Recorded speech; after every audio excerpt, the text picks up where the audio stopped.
Hi guys, I just finished to cook my beef broccoli and my turkey is already defrost after I soak it in cold water and now ready to marinate.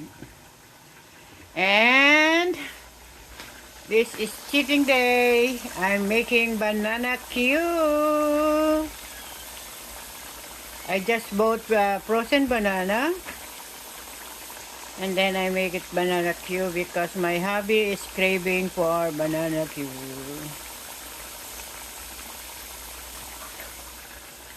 That's it.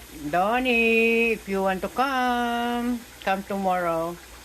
So the turkey will be ready. I have work tomorrow, so I will set aside for you when it's ready. It's gonna be many hours to cook. I think 3 hours because it's 9 kilos, so I have to multiply it how many hours to cook it.